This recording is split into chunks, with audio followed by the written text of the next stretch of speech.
Hey everyone, this is Gio from Rebalancing Health, and today I'm gonna just to share a bit my opinion, how I feel about the all ice bath things. I love it, I do it.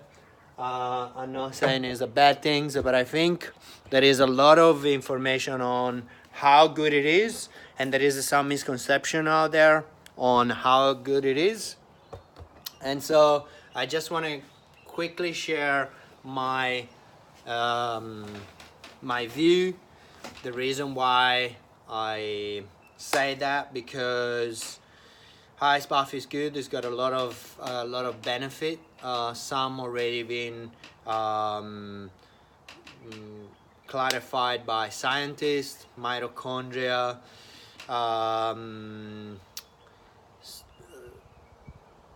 Multiplication of mitochondria, and therefore more energy,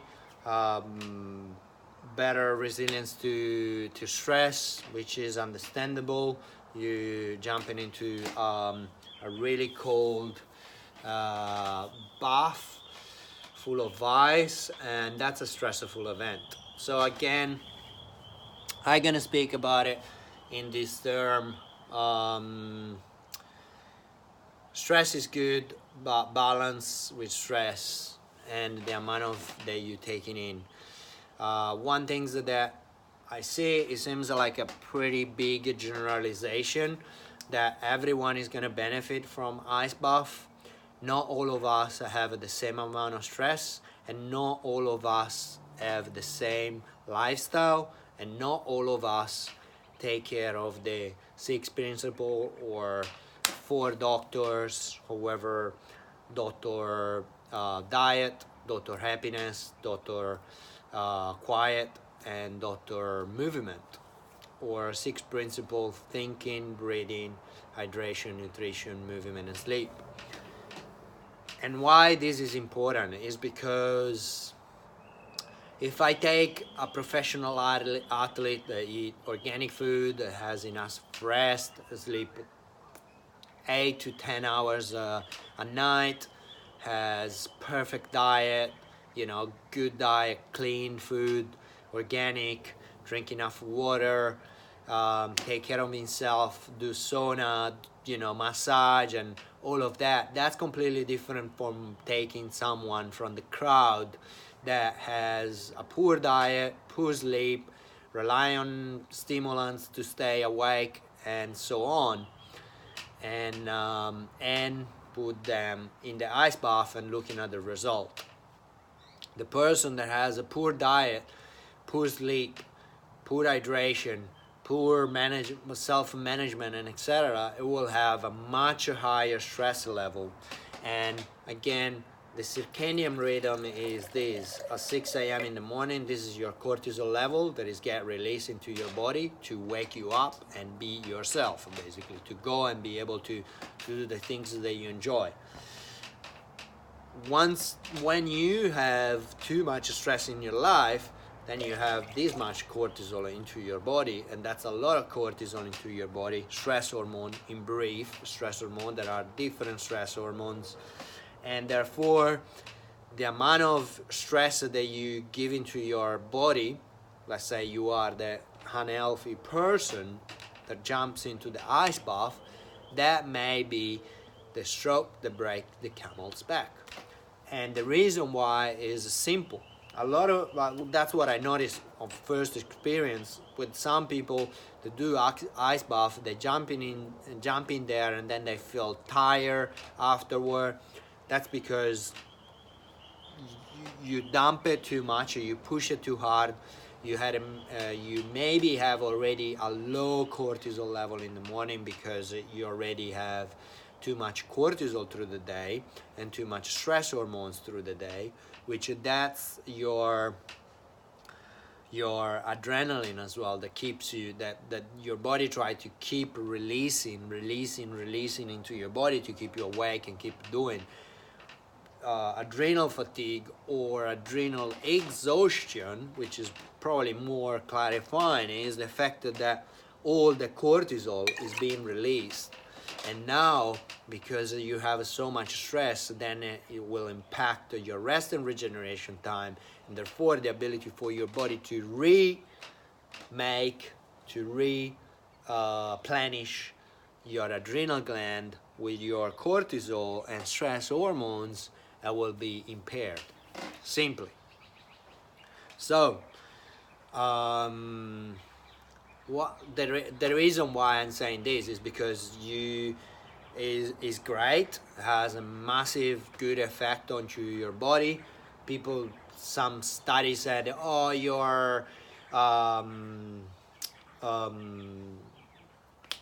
testosterone is gonna go through the roof. And again, not necessarily. If you are a really stressed person, one thing, if you know anything about the human body, you know the stress is gonna kill your testosterone. And if a male loses libido, woman, they lose their menstrual cycle. The stress has a massive effect because the is run by the endocrine system. So if you have too much stress on your endocrine system, if you're a woman, professional athlete, or even everyday women, they lose their some of them lose menstrual cycle because they have too much stress in their life. That comes in from all sort of direction. Beauty product is a massive one. The detoxifying system and the mimicking chemicals that are mimicking hormones in beauty product is massive, and that disrupt your hormonal level, hormonal health, and so that's massive. So again, stress as such is the main driver that keeps you alive and if you tip it too much, it will be not beneficial enough. So that's why it's called positive stress or negative stress. Ice bath is self-induced stress, and the reason why you're self-inducing to go in there because you will stress yourself enough, and then the aim is to bounce back with more trained, better capable body to be resilient with stress. But again, if you have too much stress, that may be the stroke that break the camel's back, and that's not what you want. Absolutely. So if you want to do something, again, for the sexual hormones, is massive. Like same for training, and same things happen for too much training, too much exercising.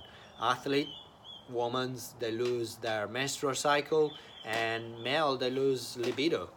That have impact in other part of the system, your mental health. If there is a drop in testosterone, depression has been linked with depression. Estrogen, again, same things. So like in terms, do it. And then another things is like jumping in an ice bath. You're not thinking like, oh my god, yes, let's jump into the ice bath. You think about, oh my god, it's gonna be so painful. I done a few times, and before I done that, I took probably cold shower for 2 years straight, and like, although you jumping in and you have a rebound effect, you feel all excited afterwards if you taking care of the sixth principle, and if you're healthy and etc. is always like, oh my god, it's gonna be cold. So it's completely different to what you think when you're about to go into a sauna, right? Plus, another thing is our core temperature, our body temperature is 35 degrees. We measured one time when we did the ice bath. The ice bath that morning was 2 degrees, I think, if I don't get it wrong. But anyway, around there, 2-4 degrees. And so that's a massive number. So that's, the body's got to work so hard. It's going to be in so much stress right there to keep you your core temperature at 35 degrees, because otherwise, if you don't, you're going to hypothermia. So that's one thing. That's another things. And what happened for muscle recovery, for better recovery after training to jump into ice bath, the research says that there is not, the research, the study out there, they not actually said that will aim. The only things that will do, that they found, is like when you sprain your ankle, when you do an injury and you are applying cold and you raise your feet, is vasoconstriction by raising the foot up, and I will come back to that, the reason why I said the foot up and etc. Vasoconstriction, reduce inflammation. Basically, the cold will reduce inflammation. So the pain, the pain that you will feel, it will not be so acute. And the reason why of the foot up is because actually when you put in the foot up above your heart, there is not going to be as much blood arriving there, and it means that the rest, that blood that doesn't arrive there, it will be circulating in your heart and your lungs, and it will be regenerated with more oxygen and more nutrients. And when you put it down, the blood will flash back in with a lot of nutrients and etc. So I said, let's say is 4 degrees and your body is 35, or it should be at 35, that's a lot of work. So it means that it's 31 degrees colder than your body temperature. For instance, if you take sauna, which has a stressful effect on the body, it works on stress. If you think about stress, exercising your stress, you adapt to the stress and you move on, right? But if it's too much stress for your level, then instead of moving on, you actually succumb. And that's why people that are really stressed out have this posture. It's not the ability to withstand what the world is going to throw at you, but it's more like succumb. And that's why it's called fight or flight or flee, because if you fight, so you stay open chest, you ready, or you flees, which means you crunching down, you're running away, right? So in sauna, for instance, the temperature is not as challenging as the ice bath. Just per se, that jumping in the ice bath is pretty challenging. It will drive a lot of cortisol through your body in a short amount of time.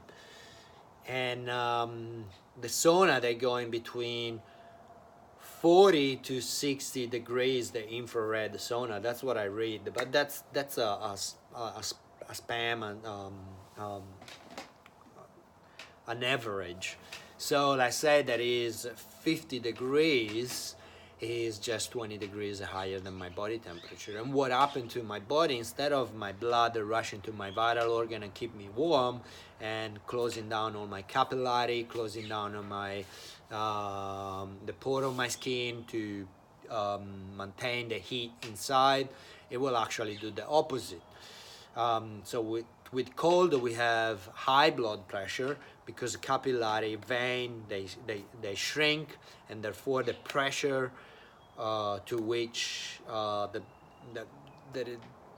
because the blood is inside of this circle, right, is not going anywhere, so the pressure is go up.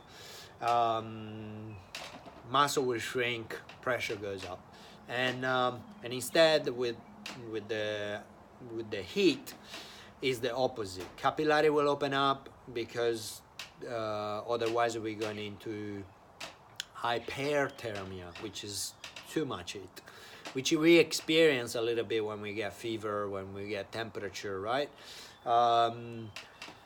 And so capillary will open up, and blood will be, there will be a drop in blood pressure. In fact, some people faint in those circumstances. They can faint anyway. Not everyone, but some people that may have already problem with low blood pressure could have some negative effect. And actually, research shows that alternating between cold and heat exposure is actually beneficial for your recovery. And I jump back to the example that I gave about raising your feet. So again, by raising my feet, I deliver less blood to my foot, right? And the same effect that we reproduce in a sense by having osmosis, vasoconstriction is a pumping effect. Vasoconstriction of my ice bath and vasodilation of my sauna. And that what it does is, again, with the cold, the blood goes to my vital organ, get recharged with oxygen, with nutrients, and then I go into the sauna, and the body relaxes. Because one thing as well that you think about it before you jump into a sauna of 50 degrees is, oh my God, this is gonna be amazing. In fact, today after this, I'm gonna go to a sauna. And I had a long week, a lot of work, wanted to relax. I've been doing that for a while, but so the body relaxes, the muscle expand, dilate, and blood rushes back to your muscle, delivering more nutrients. And if you alternate in that, I think one researcher was saying 20 minutes in cold exposure. They didn't specifically said ice bath. They said cold water or whatever it was, and 20 minutes into a sauna. So it makes sense because the body is a pump in a sense. The even the art so is pumping, and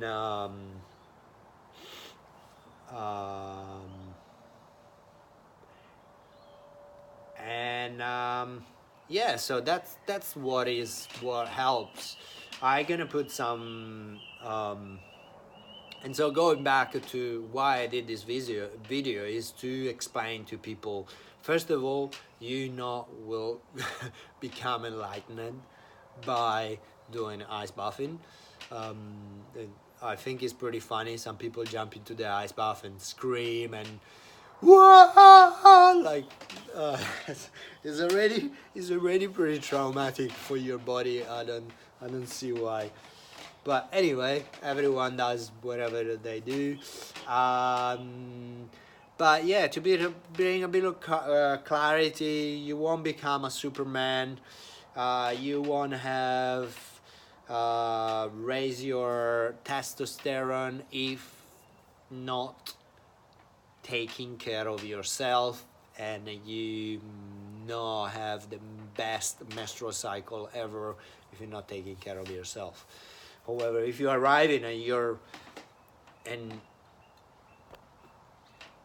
body's full of stress hormone already like that, again, that will be the shock the camel's back.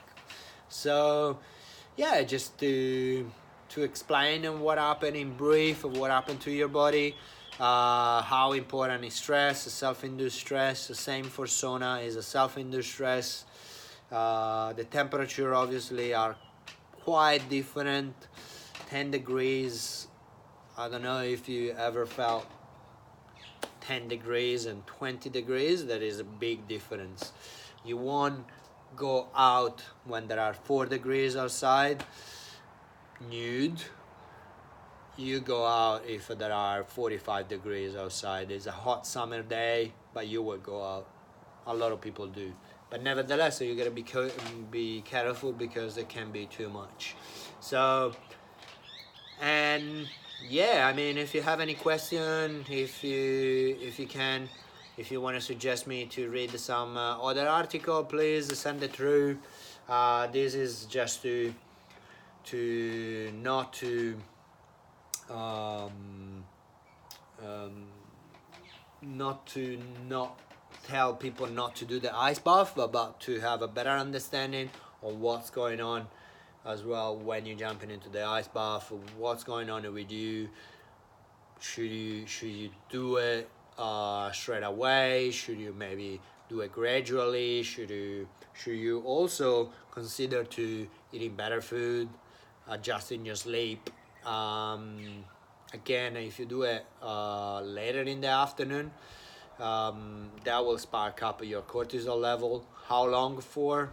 Don't know, but it's to be considered. And if if you feel like that you pretty slow in the morning as a person, and you have a lot of stress in your life, that's a symptom that your cortisol level is really low in the morning.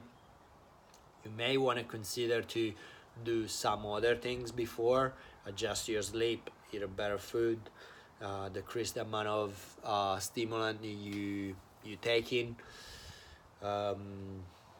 So for instance, I haven't been doing ice bath. I do a cold shower, but I haven't been doing an ice bath for a while. And the reason why, because at the moment I feel like juggling so many things, training, working a lot, and try to minimize those things. Try to is all about balance, and balancing those six principles to have a good life, a good healthy life every day. So yeah, so if you have any question, if you want to suggest me to watch something, to read something, please send it through. I will add quite a few link to this video where I gather some of the information. And yeah, so please keep learning. All right. Enjoy your afternoon. I'm gonna go and do my sauna. And yeah, so enjoy. This is Gio from Rebalancing Health. I see you next time. Maybe some surfing.